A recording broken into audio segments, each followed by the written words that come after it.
Bem-vindos ao nosso curso Conhecendo as 613 Mitzvot, os preceitos da Torá, que semanalmente nós mergulhamos numa das 613 Mitzvot ou num grupo de Mitzvot que seguem a mesma ideia.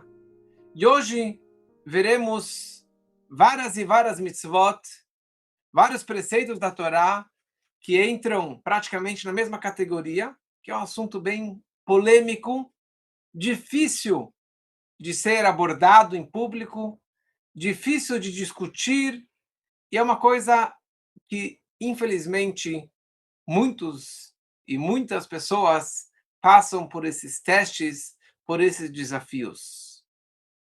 Amores impossíveis, casamentos proibidos ou casamentos mistos.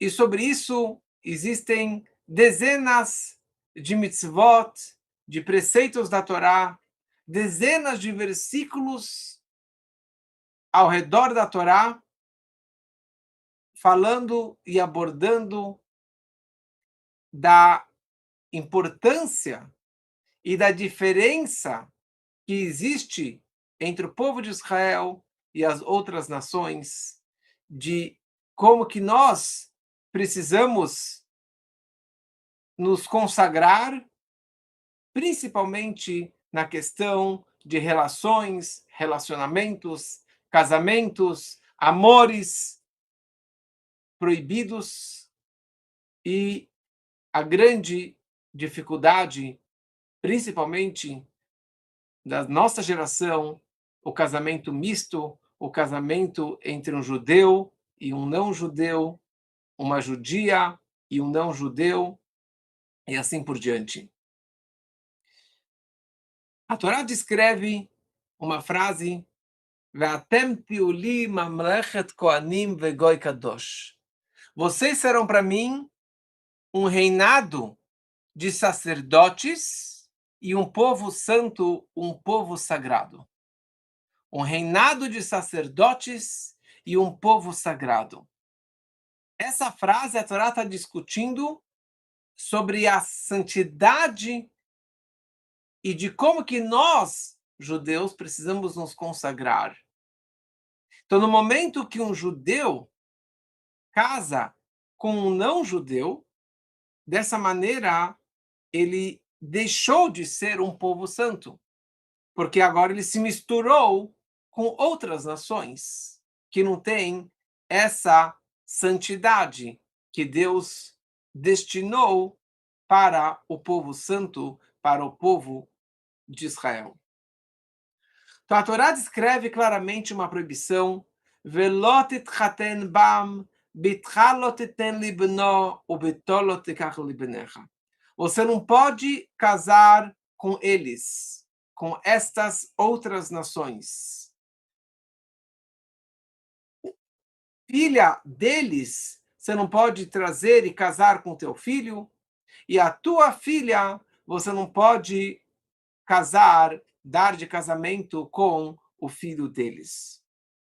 Essa é uma das proibições mais fortes ou difíceis para muitas pessoas de entenderem a gravidade ou a importância de manter o casamento entre o nosso povo. Porque nós, como judeus, nós carregamos uma corrente de uma história de milênios, de gerações e gerações de judeus casando com judias, mantendo as tradições judaicas, os valores judaicos e principalmente o lar judaico. Isso já se estendeu durante milhares de anos. Mais de 3.300 anos, nosso povo está mantendo as tradições, cuidando dos casamentos, para poder passar para os filhos, para os netos, para o Dor Vador, a geração em geração, os valores e a tradição, não somente a tradição e valores, mas o judaísmo, como que eu falei uma vez com um jovem, que ele me falou: eu não quero quebrar esta corrente. Eu não quero quebrar essa dinastia de judeus durante milênios que estão se sacrificando, se esforçando para manter o judaísmo. Eu não quero ser este traidor, este que vai quebrar esta corrente tão sagrada. Eu quero manter isso para os meus filhos. Eu quero manter isso aqui para sempre. Então, se um judeu, um homem judeu, ele casa com uma mulher não judia, naquele momento, os filhos que nascerem deste relacionamento, eles não são mais judeus. Eles não são mais judeus. E mesmo que uma mulher judia casando com um não judeu, os seus filhos serão considerados judeus, mas a chance desses filhos casarem com uma mulher judia é muito menor, porque se a minha mãe já casou com um não judeu, então por que eu vou me esforçar em casar com um judeu? Então os filhos e os netos e os bisnetos, eles já vão nascer sem sabendo nada de judaísmo. E grande chance deles nem serem mais judeus. Então, Hashem, Deus, escolheu o povo de Israel, a sua nação, para guardarem a Torá, para guardarem os seus preceitos, as mitzvot.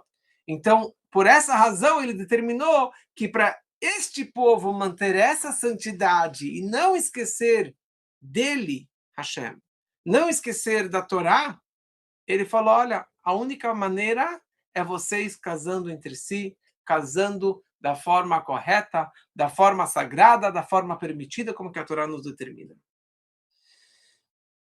E assim, eu posso contar inúmeras histórias de pessoas que eu conheço que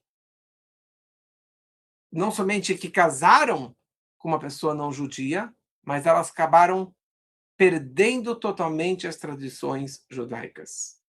Então, eu conheço uma senhora que a mãe dela, ou a avó dela, casou com um não judeu, a filha é judia, que é a mãe dessa senhora, mas essa senhora, a mãe já foi batizada, ela já foi batizada, nem se considera judia, e nem os filhos nem sabem dessa história, os netos muito menos.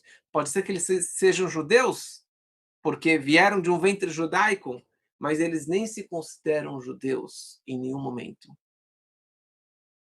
Uma outra história que eu escutei recentemente, de um judeu que casou com uma moça não judia, católica, e eles tiveram um filho. Ok, esse filho não é judeu, mas ele queria, por para manter a família feliz, eles fizeram a circuncisão no garoto. Não Brit Milá, não é algo judaico, mas fez a circuncisão. Na semana seguinte, aquele garoto ele foi batizado. E a tia judia não aceitou e não conseguiu ir no batizado daquele garoto, porque ela falou: meu sobrinho está sendo batizado. Ou seja, o problema não é só o casamento, mas são as consequências dessas crianças que vão nascer, dos filhos, dos netos que vão nascer em um lar não judaico e que vão se afastar totalmente do judaísmo. E essa que é a mensagem que a Torá nos ensina. Nós falamos na reza, Atabechartanu mikol amim, você, Deus, nos separou, nos escolheu entre todas as nações. Ahavta otanu, nos amou. Veratzita banu, nos desejou. Veromamtanu mikol leshonot, nos ergueu, nos elevou acima de todas as outras nações. Então, no momento que a pessoa, o judeu, a judia, casa com um não judeu, ele está abandonando tudo isso. Toda essa santidade, toda essa seleção que Deus escolheu ele a dedos, ele está abandonando tudo isso. Então a lei nos ensina, a Torá nos ensina que um judeu, um homem, não pode casar com uma judia, e uma judia não pode casar com um não judeu. Se um judeu, homem, casou com uma mulher não judia, os filhos não seguem esta religião, não são considerados judeus. Se o judeu casou com uma mulher não judia, aqueles filhos, aqueles filhos são considerados judeus, porque o judaísmo passa pelo ventre materno.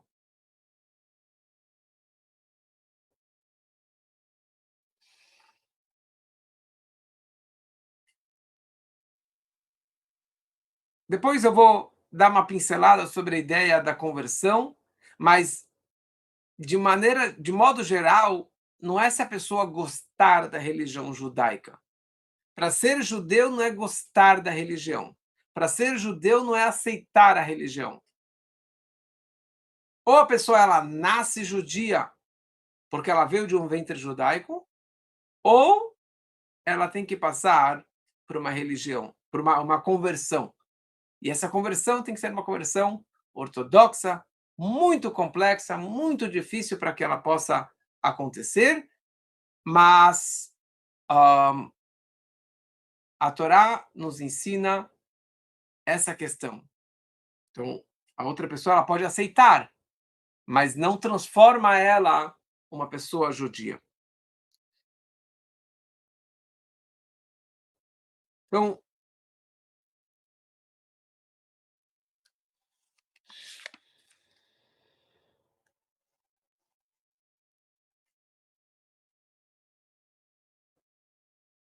toda a questão é que nós desejamos permanecer conectados com Hashem, com a sua Torá. No momento que a pessoa ela está casando com uma pessoa não judia, ela está se afastando de Hashem, ela está afastando da Torá. Então, a influência e a maior dificuldade são os filhos poderem seguir a religião, porque já não é mais um lar judaico, já não tem mais essa influência, esse espírito judaico, é um casamento que a Torá não nos orienta, é um casamento proibido. Então, antigamente, a assimilação era muito, muito pequena. Antigamente, eu digo algumas décadas atrás. Século passado. Por que era tão difícil? Porque no passado, na Europa, os judeus eram forçados a morar no que era chamado de guetos. Guetos. O que era guetos? Porque o judeu, ele sempre foi perseguido, ele sempre foi odiado, continua sendo, mas naquela época era na cara, era abertamente. Então, por isso que os judeus podiam morar só dentro daquele gueto, daquela cidadezinha, daquele shtetl. Então, os não-judeus, eles roubavam, atacavam, assassinavam os judeus. Então, eles dificultavam muito a vida dos judeus na Europa, em geral, no mundo, na Rússia. Então, isso era algo positivo, porque os judeus sabiam que eles eram diferentes, eles não seriam aceitos nas outras nações, e eles também não queriam casar com alguém que atacava eles e que odiava eles. Hoje em dia, graças a Deus, não temos mais esse tipo de comportamento, não vivemos mais nos guetos, não somos perseguidos dessa maneira, somos muito bem recebidos pelo brasileiro, mas isso permite e abre a porta para a assimilação. Então, por isso que é muito mais difícil hoje manter os casamentos judaicos do que era antigamente. Por essa razão, o nosso povo é comparado com a azeitona. A azeitona, dentro dela, tem o azeite. Mas para você extrair o azeite, precisa esmagar prensar a azeitona para sair o azeite. O azeite, ele sempre está acima de qualquer outro líquido. Se você misturar o azeite com outros líquidos, ele vai acabar boiando para cima. O povo de Israel é a mesma coisa. Nós sempre fomos esmagados, sempre fomos oprimidos, sempre fomos perseguidos, mas isso proporcionou o fato que nós sabíamos que nós somos diferentes e que nós não podemos e não conseguimos nos misturar entre as outras nações. E o azeite também representa a luz, o brilho ou o calor que nós temos na nossa alma. A alma judaica, o povo judeu, é comparado com a azeitona. E quanto mais nós fomos oprimidos, mais isso permitiu que nós brilhássemos e tivéssemos o calor judaico. Avar Meid, um judeu caloroso.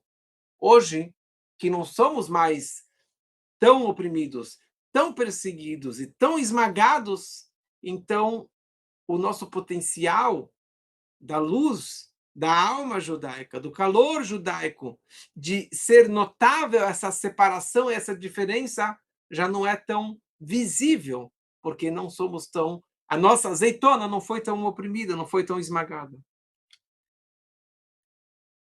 Para prevenir isso, para prevenir que um judeu se assimile,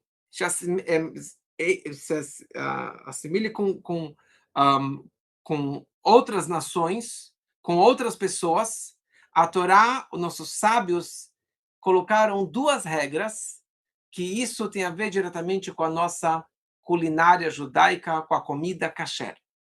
Os sábios, eles instituíram duas comidas proibidas, um tipo de comida proibida e uma bebida proibida, com o intuito de não se assimilar, com o intuito de não participar das festas não judaicas, para não criar esse vínculo profundo com não judeus, para não acabar se casando com outras nações. A primeira proibição é chamado de bishulakum ou patakum. Nós não podemos comer uma comida que foi cozida por um não-judeu. Por isso que o fogo tem que ser aceso por um judeu. E nós não podemos comer um pão que foi assado, que foi preparado, e que o fogo foi aceso por um não-judeu. Dessa maneira, eu não vou comer na casa do meu vizinho. Dessa maneira, eu não vou numa festa não kasher.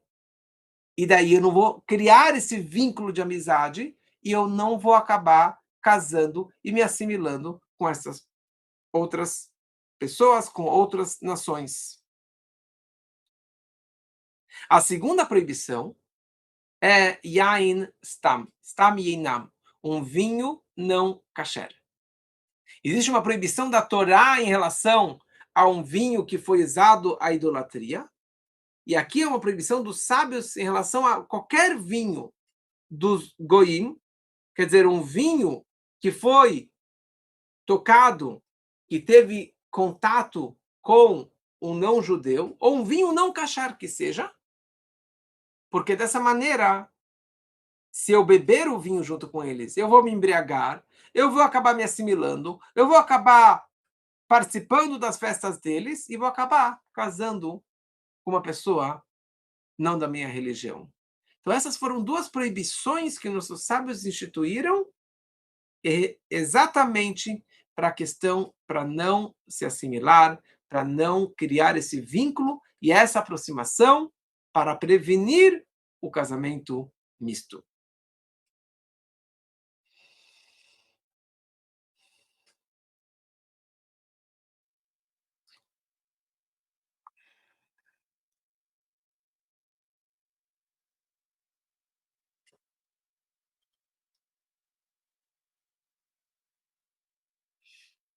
Só para passar uma ideia sobre a conversão, eu não ia falar exatamente sobre isso, mas Como que o judaísmo enxerga a conversão ao judaísmo? Será que um não judeu ele pode se converter ao judaísmo? Então, sim, existe uma das mitzvot da Torá, um dos preceitos é a mitzvah da conversão. Existe a conversão. Só que essa conversão funciona mais ou menos dessa ideia. Uma pessoa não judia, ela iria até um tribunal, que esse tipo de tribunal não existe no Brasil, por várias razões, e a pessoa fala, eu quero me converter ao judaísmo. O tribunal vai pesquisar, analisar por que esse não-judeu ele deseja se converter. Será que porque ele quer mais honra? Será porque ele quer mais dinheiro? Ou a razão mais conhecida é, será que ele quer casar com um judeu ou com uma judia, é por isso que ele quer se converter? Então, se essa é uma das razões, então já não foi aceita a conversão.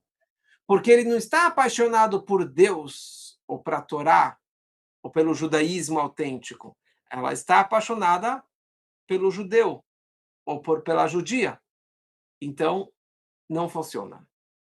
Porque o judaísmo tem que ser uma conversão com coração puro, sem nenhuma segunda intenção, sem outras intenções. O judaísmo significa o verdadeiro judeu, ou, vamos falar diferente, se um judeu nasceu de um ventre judaico, se ele é religioso ou não é religioso, se ele segue a Torá e mitzvot, se ele cumpre o Shabat, ou cumpre o kasher ou não, ele vai continuar judeu até o fim da vida. Mesmo se ele se assimilar, mesmo se ele comer não kasher a vida toda, mesmo que ele for até seguir outra religião, ele continua judeu até o fim da vida. Ele está errando, mas ele continua judeu. Um não-judeu, para se converter ao judaísmo, ele precisa amar a Deus e a Torá autêntica. Em outras palavras, para a pessoa se converter ao judaísmo, ela tem que estar apaixonada por Deus, pela verdadeira Torá e seguir todos os preceitos da Torá. A pessoa não pode se converter porque ela gosta do gefilte fish, da culinária judaica.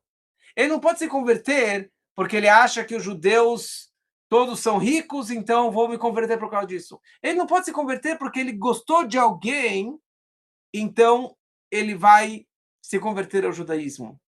Se converter ao judaísmo significa que eu quero me transformar, ser, me comportar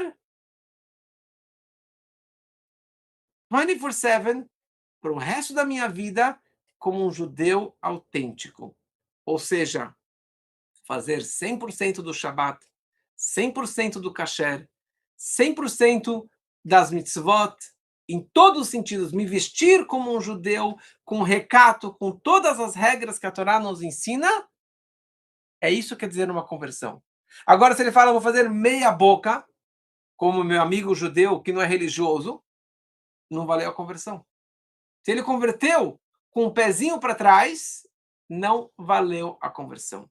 Por isso que é muito complexo, por isso que é muito difícil. Então, existe a conversão? Existe. Mas é muito difícil para a pessoa conseguir passar pelo processo para convencer o tribunal rabínico e se convencer que ele realmente quer seguir o judaísmo. Se a pessoa ela fez isso e comprovou e aceitou todo o judaísmo e durante um bom período antes da conversão e após a conversão, ele seguiu o judaísmo, então ele comprovou que ele é um verdadeiro convertido e dessa maneira ele recebe uma alma judaica de presente. Ele recebe uma alma judaica de presente de Deus. Mas isso é algo de espírito, é algo muito espiritual. Em qualquer outra religião, se a pessoa troca de uma religião para outra, ele vai trocar os símbolos, vai trocar o endereço do templo que ele vai frequentar e pronto. No máximo vai fazer alguma imersão, alguma coisa nesse sentido. Para se transformar judeu é uma questão de alma, é uma questão de conexão com a essência de Deus. Por isso que é muito complexo, por isso que é tão difícil, porque é algo muito severo, muito sério e não é para qualquer um, não é de qualquer maneira que possa fazer esse tipo de conversão. Eu gostaria de falar agora, aproveitando sobre relacionamentos proibidos, eu gostaria de falar aqui sobre outros tipos de relacionamentos proibidos que a Torá enumera numa paraxá que acabamos de ler, que se chama paraxá Kedoshim. Kadosh, Kadosh é santo, nosso povo é chamado povo santo, e a Torá descreve, Veitem Kedoshim, vocês devem ser santos, vocês devem se consagrar, principalmente na questão de relacionamentos proibidos. E a Torá enumera 23 mitzvot ligados com relacionamentos proibidos. Então, casamento gay, homossexual, relacionamento com a mãe, com a tia, com a filha, com a neta, com a irmã, com a cunhada, homem com homem, mulher com mulher, com animal. E uma dessas proibições também é o que é chamado de nidá. Nidá é a esposa, então a pessoa tem sua esposa, mas ela está no período menstrual. E nós sabemos que a mulher, no judaísmo, antes do casamento, ela vai na mikve, que é uma imersão de uma água de chuvas, que é uma água de fonte, que tem uma santidade, uma pureza especial, que isso tira a mulher do período que é chamado de nidá, o período de impureza, e agora ela se transforma, ela entra num período de santidade, de pureza, e nesse período, após a imersão no mikve, a mulher, homem, mulher, o casal, podem ter uma relação. A Torá proíbe o casal ter uma relação enquanto que ela está nidá, enquanto que ela está no período menstrual. Não somente durante a menstruação, mas mesmo após a menstruação. Se ela ainda não imergiu no mikve, ela ainda é considerada uma mulher nidá. Tem muito para falar sobre isso, mas essa é mais uma proibição que a Torá nos determina. Olha só que interessante.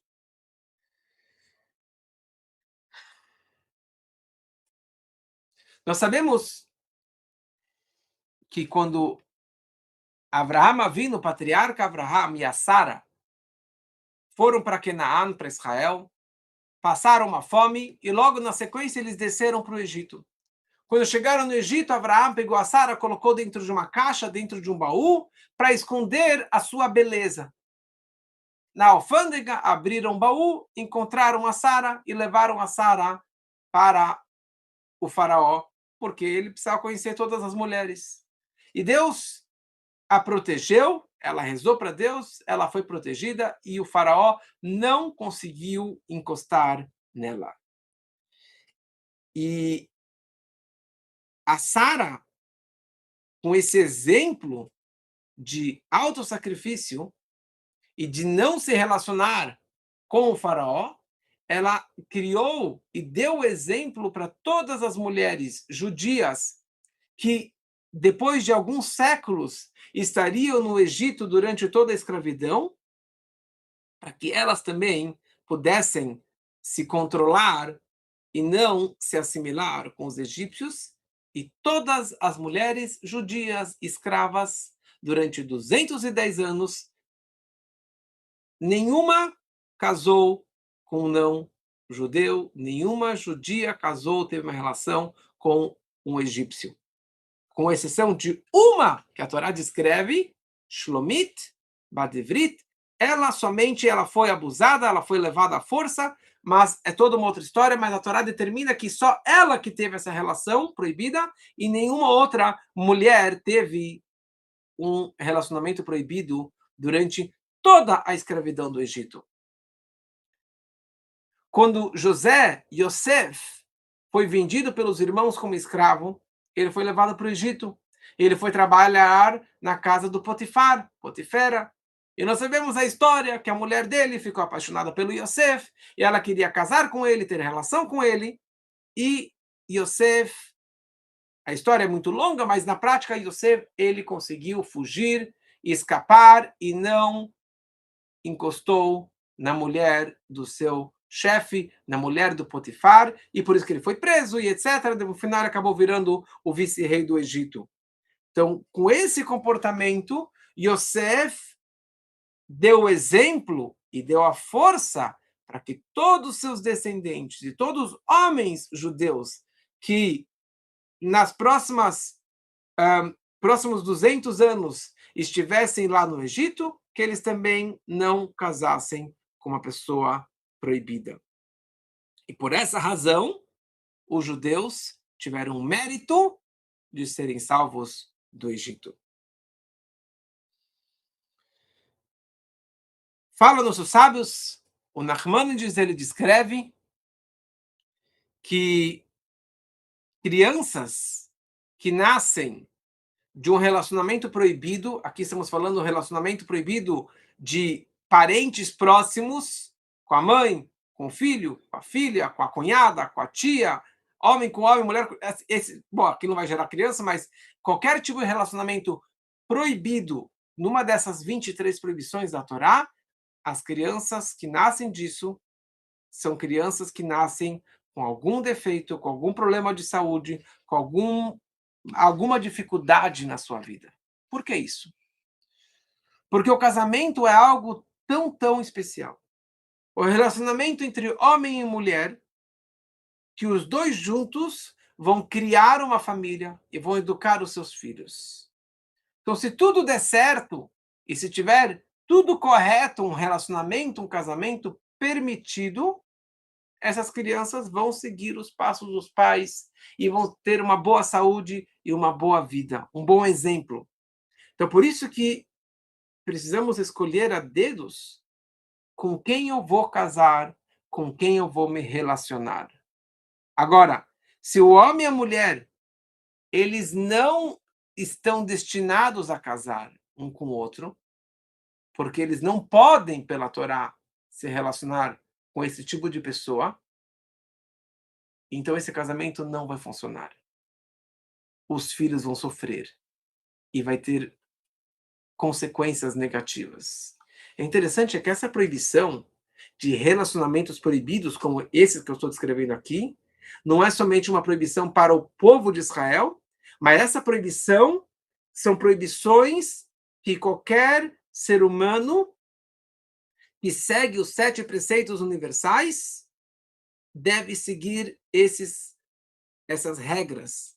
Porque uma das coisas que os povos aceitaram desde os primórdios do tempo, desde a época dos patriarcas, desde o momento de Noé, e principalmente a partir dos patriarcas, mas os povos aceitaram cuidar dos relacionamentos proibidos.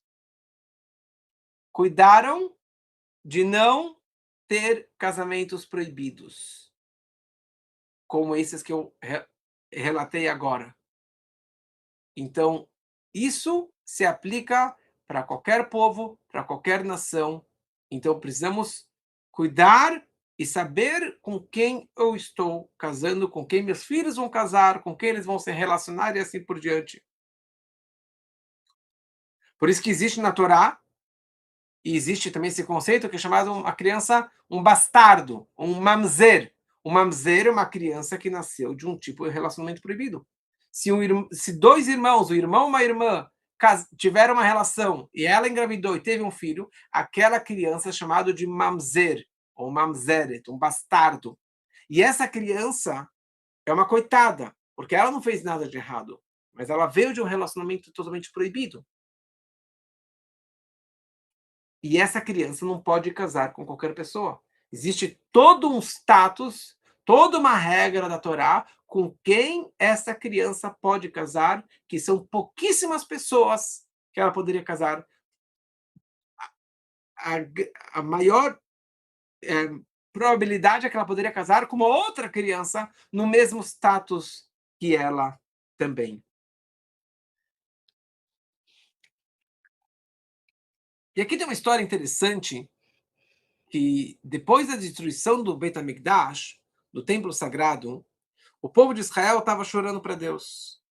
Deus, por favor, retire de nós o Yetzer Hará, o mau instinto, a tentação de fazer idolatria. Porque o templo foi destruído por causa de idolatria e também por causa de relacionamentos proibidos. Mas eles pediram para Deus que tirasse essa paixão, essa atração, esse desejo de fazer idolatria, que naquela época era um desejo que mesmo os grandes sábios da Torá, os grandes Rahamim, os grandes Tzadikim, muitos acabaram caindo no mau caminho da idolatria. Então eles viraram para Deus e falaram: o Senhor nos deu Yetzer Hará para que a gente possa ter a recompensa de não escutar, de não seguir a tentação do mau instinto. Mas Deus, Hashem, nós não queremos mais esse Yetzer Hará. Não queremos nem ele e nem a recompensa de superar esse tipo de desafio. Por favor, retire ele de nós. Eles jejuaram 3 dias e 3 noites e Deus enviou o Yetzer Hará, o mau instinto, o instinto negativo de idolatria, de Avodah Zará, no formato de um leão de fogo, de um leão furioso. E eles conseguiram, de certa maneira, a Guimará, o Talmud escreve sobre isso, eles conseguiram vencer e destruir essa tentação da idolatria, da Avodah Zará, e a partir de então, até hoje, ninguém tem mais essa atração, esse desejo tão forte para fazer idolatria como que havia no passado. E aqui vem a parte mais interessante da história. Quando que os judeus perceberam que eles conseguiram destruir a tentação pela idolatria, então eles viraram para Deus e falaram: vamos aproveitar para destruir a tentação por relacionamentos, relações proibidas, casamentos proibidos, que é também uma paixão pelo sexo proibido, pela uma relação proibida. Então eles tentaram fazer a mesma coisa com o Yetzer Hará, com o mau instinto de relações proibidas. Só que eles acabaram pegando esse Yetzer Hará e seguraram ele. O que aconteceu? Todas as galinhas pararam de botar ovos. Todos os animais pararam de se relacionar, porque não havia mais o desejo pelo sexo oposto. Todos os seres humanos pararam de ter relação e pararam de engravidar. E eles perceberam que não tem como fazer pela metade. Se acabar o desejo pelo sexo oposto, tanto no ser humano como no animal. Então, eles voltaram atrás, eles deram só uma pancada nesse mau instinto, nesse desejo por relações proibidas, mas eles não mataram, não acabaram totalmente com esse mau instinto. Por isso que ainda existe hoje o Yetzer Hará, o mau instinto, a tentação por relacionamentos proibidos, mas não tem tanto a atração por parentes tão próximos, irmãos, pais, filhos, como que havia no passado. Ainda continua, mas não da forma que era antigamente. Então, cada pessoa tem que saber o seu lugar, o seu comportamento, o seu relacionamento para fazer bons casamentos e o mais importante são os filhos. Se você entender que o teu relacionamento, o teu casamento vai influenciar diretamente nos seus filhos que vão ser gerados, de que forma que eles foram gerados. Se foi por um acidente, se foi por um abuso, se foi por uma relação proibida, então teus filhos, eles vão saber no consciente, mas no inconsciente deles, na alma deles, na formação deles, no DNA deles, foi afetado. Como que um grande palestrante, um grande rabino disse uma vez, que quando você vê crianças bem comportadas, bem educadas, você pode imaginar e saber que os pais tiveram um bom casamento, um bom relacionamento, e a formação e a geração, a gestação dessa criança foi de uma forma kasher, pura, permitida, e por isso que essas crianças têm essa boa educação. E o lado oposto você também pode saber. Quando você vê crianças com problemas, mal educadas, difíceis, isso pode vir da forma que elas foram criadas, da forma que os pais planejaram, ou programaram, ou não programaram a criação dessa criança. Eu sei que é difícil para muitos escutarem esses assuntos, mas é importante e faz parte do nosso ciclo de aulas sobre todas as mitzvot da Torá que faremos. Já estamos mais de um ano fazendo isso e pelos próximos anos, então espero que aproveitaram, que aprendam e que possamos ter muitas alegrias e muitos casamentos kasher, permitidos, de acordo com a Torá, de acordo com as leis universais, e que tenhamos muitas festas e boas notícias sempre, se Deus quiser.